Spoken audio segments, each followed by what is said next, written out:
నిన్న ఎమ్మెల్యే మాట్లాడిన అంశాల గురించి కూడా నేను ప్రస్తావిస్తూ ఉన్నా, మళ్ళీ చెప్తా ఉన్నా.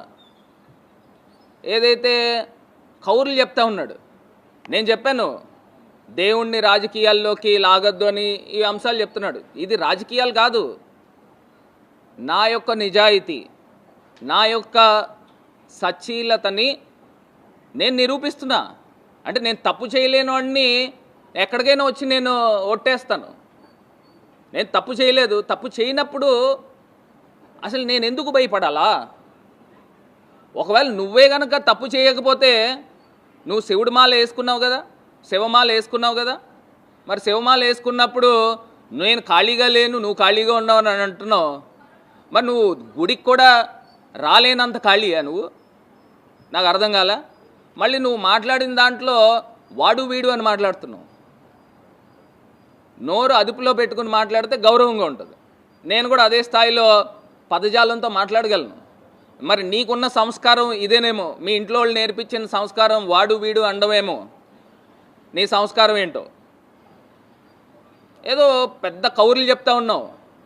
నేను మళ్ళీ మొత్తుకుంటా ఉన్నా, ఎవరైతే ఆ వ్యక్తి 6 నెలల ముందు మాట్లాడారో, 6 నెలల ముందు మా పార్టీలోకి వచ్చాడని ఏదైతే పోలీస్ వారు స్టేట్మెంట్ ఇచ్చారో దాన్ని సవరించుకోవాలి.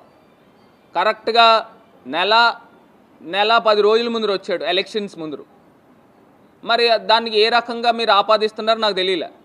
నువ్వేదో పెద్ద ఆయన ఏదో మాట్లాడుతున్నాడనే పదాలు మాట్లాడు. ఇప్పుడు ఎలక్షన్స్ టైంలో ఒక్కొక్కళ్ళు 100 ఫోన్లు మాట్లాడతారండి. ఇప్పుడు ఈయన నాకు 100 ఫోన్లు చేయొచ్చు ఒకరోజే, లేదా ఈయన నాకు 50 ఫోన్లు చేయొచ్చు ఒకరోజే. అంత మాత్రాన నీ దగ్గర ఉన్న ఎవిడెన్స్ ఉంటే నువ్వు ఎంత పెద్ద మనిషినైనా నువ్వు బయటపెట్టు, నాకేం అభ్యంతరం లేదు. నువ్వేదో A1 A2 A3 అని మాట్లాడుతున్నావు కదా, A20 దాకా పెట్టుకోవయ్యా, ఎవడొద్దన్నాడు? ఎవిడెన్సెన్స్ ఉంటే బయట పెట్టమనే నేను చెప్తా ఉన్నా.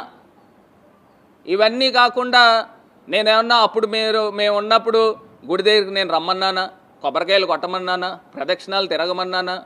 తప్పే ఉంది. నువ్వు నీతి నిజాయితీ సచ్చీలత ఉంటే వచ్చి ప్రమాణం చేయడానికి తప్పే ఉంది. నువ్వు ఒక మాట కూడా తోలనాడి మాట్లాడు. శివుడు పారిపోతాడనే పదాలు, శివయ్య పారిపోతాడనే పదాలు ఎట్లా మాట్లాడుతున్నావు? ఏంటి అహంకారమా? నువ్వు అయ్యింది కేవలం ఒక ఎమ్మెల్యే బాబు. ఎమ్మెల్యే 4 రోజులు కాల. ఎమ్మెల్యే అంటే ఒక ఎమ్మెల్యే 175లో నువ్వు ఒకటివి. నువ్వేదో ఒక సీఎం కిందో డిప్యూటీ సీఎం కిందో మాట్లాడుతూ ఉన్నావు. ఏదో తమరు బఫూన్ ఫేస్ చూసి ప్రజలు ఓట్లేలా. పవన్ కళ్యాణ్ గారి యొక్క చరిష్మాతో నువ్వు గెలిచావు. ఇంకా ఒక రకంగా నేను ఒక అడుగు ముందుకు వేసి చెప్పాలని అంటే, ఈ తెలుగుదేశం పార్టీ వాళ్ళందరూ కూడా ఇప్పుడు మీరు అధికారంలోకి వచ్చారనంటే పవన్ కళ్యాణ్ గారి వల్లనే వచ్చారు. ఆయనకి మీరు అందరూ కూడా గుడి కట్టి పూజ చేసుకోవాలి. మీరు ఆయన లేకపోతే మీరేం అధికారంలోకి వచ్చే సందర్భాలు ఏం లేవు, అది మర్చిపోబాకండి. అది కాకుండా చంద్రబాబు నాయుడు గారు ఇచ్చిన అబద్ధపు బూటక హామీలు, అలవి కాని హామీలు. ఇప్పుడు నాకు ఎవరైనా ఒక 10,000 జీతం ఇస్తున్నారనుకోండి, ఆ పక్కన వాడు నేను 30,000 నీకు జీతం ఇస్తానంటే మనం ఏం చేస్తాము? సరే 30,000 దగ్గరికి వెళ్తాం కదా. న్యాచురల్గానే జగనన్న నేను ఒక్కరికి అమ్మఒడి ఇస్తానంటే, చంద్రబాబు నాయుడు గారు నేను 4 ఉంటే 4, 5 ఉంటే 5కి అమ్మఒడి ఇస్తానంటే నిజంగా ప్రజలు కూడా ఆశపడ్డారు. ఇది కాకుండా ప్రతి ఇంట్లో కూడా మహిళ ఉంటే 1,500 నెల ఇచ్చేస్తాను. ఇవన్నీ కూడా ఏంటంటే హామీలు ఇచ్చుకుంటూ పోయాడు. ముందర అధికార పీఠం ఎక్కేయాలి, కుర్చీ ఎక్కేయాలి. దాని తర్వాత అవి నిలబెట్టుకుంటారా లేదా అనేది సెకండరీ. ఇవన్నీ చూసి ప్రజలు ఆశపడి ఓట్లేశారు తప్పితే మన ఫేస్ చూసి కాదు, మన ఫేస్ వాల్యూ చూసి కాదు. ఇవన్నీ కూడా ఫస్ట్ నువ్వు ఆలోచన చేసుకో. అసలు నువ్వెవడో కూడా రాజమండ్రిలో ఎవరికి కూడా పెద్దగా సరిగ్గా తెలీదు. నువ్వేదో నా గురించి మాట్లాడుతున్నావు కాబట్టి మిగతా ఛానల్లోనూ వీటిల్లోనూ తమరు ఫేస్ ఏదో చూపిస్తున్నారు. మనం ఏదో మన గొప్పతనమేం కాదు. నువ్వు తీసుకొని వచ్చి నా గురించి ఫేస్బుక్లో లైవ్ పెట్టావు. నిన్న కూడా మన కుర్రోళ్ళు చెప్తా ఉన్నారు.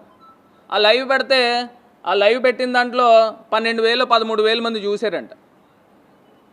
అదే నువ్వు పెట్టిన అరగంట తర్వాత గంట తర్వాత నేను పెట్టిన తర్వాత 5 లక్షల పై మంది చూశారు.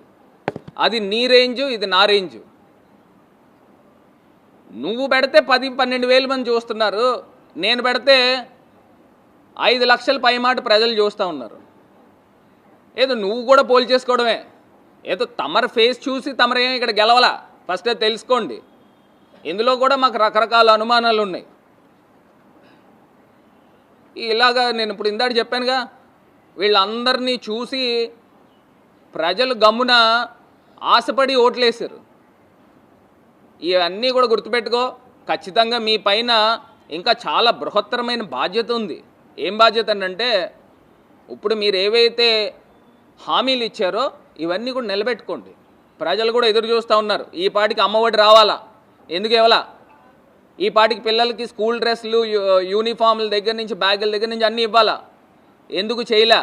విద్యా దీవెన, వసతి దీవెన, రైతు భరోసా ఇవన్నీ కూడా రావాలా? ఈ పాటికి జగనన్న ఉండి ఇవన్నీ ఎప్పుడో అకౌంట్స్లో బటన్ నొక్కి ఉండేవారు, ప్రజలకి వెళ్ళుండే.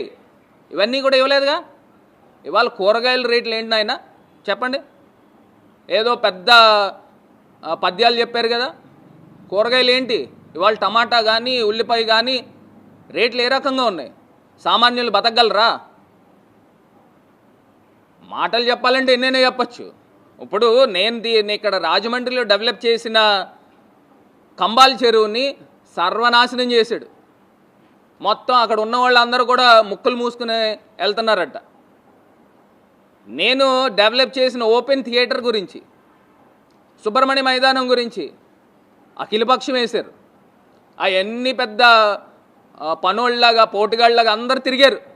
అందరూ తిరిగి తీసేస్తాం, మేము వచ్చిన తర్వాత తీసేస్తాం, డబ్బులను వృధా చేస్తున్నాడు, అది ఇది అని కాకమ్మ గౌరులు చెప్పారు.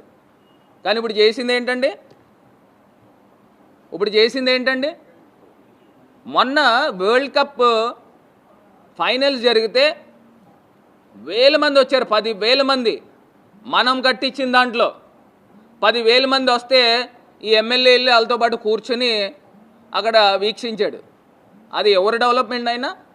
నీదా నాదా? ఎన్ని కౌరులు చెప్పారు? మీ తెలుగుదేశం పార్టీ వాళ్ళు అఖిలపక్షం వేశారు. ఏమైంది అఖిలపక్షం? ఏమైంది బాబు? తీసేస్తా ఉన్నారు కదా, మరి ఎందుకు చూసావు? నిన్నటికి నిన్న కల్కి మూవీ జరిగితే ఆ వెహికల్ని తీసుకొచ్చి అక్కడ డిస్ప్లే చేశారు. ఎన్ని ఈవెంట్స్ జరుగుతూ ఉన్నాయి? ఆ డెవలప్మెంట్ నీదా నాదా? హ్యాపీ స్ట్రీట్ తీస్తావు, ఇవాళ ఉంటే 10,000 మంది పైన పేద ప్రజలు, మధ్యతరగతి ప్రజలు కుటుంబాలతో వచ్చి ఎంజాయ్ చేసేవారు. ఆడ తీసుకెళ్ళి అక్కడ పెట్టావు కోట్లింగాల ఘాటు దగ్గర. ఆ ఘాటు దగ్గర ఏముంటాయి? మురికి నీళ్లు కంపు తప్పితే ఇక్కడ ఏం లేవు. అక్కడ తీసుకొచ్చి అక్కడ పెట్టా. ఎవడు వెళ్తున్నాడు? ఎవరు వెళ్ళరు.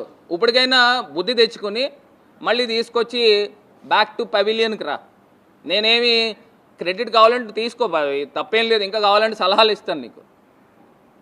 నువ్వు వయసులో నాకు పెద్దోడో చిన్నోడో నాకు తెలీదు, సలహాలు ఇస్తాను నీకు కావాలనుకుంటే.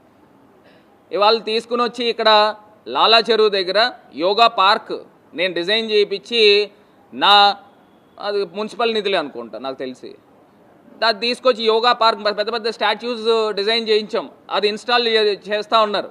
దగ్గరుండి అవి చూసుకో. నేను ఉండి నా ఎంపీ ల్యాడ్స్ డబ్బులతో దాన్వైపేట రోడ్ వేయిస్తూ ఉన్నాం. చక్కగా ఆ సైడ్ పేవ్మెంట్స్ అన్నీ కూడా మంచి డిజైన్స్ వేయిస్తున్నాం. అది చక్కగా చేయించుకో. మంచి మంచి లైట్స్ ఆర్డర్ చేసాం నా ఎంపీ ల్యాడ్స్ డబ్బులతోనే. అవి దగ్గరుండి చక్కగా మంచి లైట్స్ పెట్టి దాన్వైపేట రోడ్డు పార్క్ చేయిస్తున్నాం. ఒక అద్భుతమైన పార్క్ తయారు చేయిస్తున్నాం. ఆ దగ్గరుండి అన్నీ కూడా చూసుకో. మొన్న నువ్వు నన్ను అన్నావు కదా గుమస్తా, నిన్ను గుమస్తా అనట్లేదు, నువ్వు ఎమ్మెల్యే స్థాయిలోనే చూసుకో. అదే రకంగా అక్కడ ఏంటి దాన్వైపేట పార్క్తో పాటు అంబేద్కర్ స్టాట్యూ, ఒక అద్భుతమైన కట్టడం కడతా ఉన్నాం. అంబేద్కర్ స్టాట్యూ పార్లమెంట్ భవనం కింద కడతా ఉన్నాం. అది కూడా దగ్గరుండి చూసుకుని చక్కగా చేయించు. ఏమన్నా సలహాలు కావాలంటే నీకు బోల్డ్ సలహాలు ఇస్తాను నేను.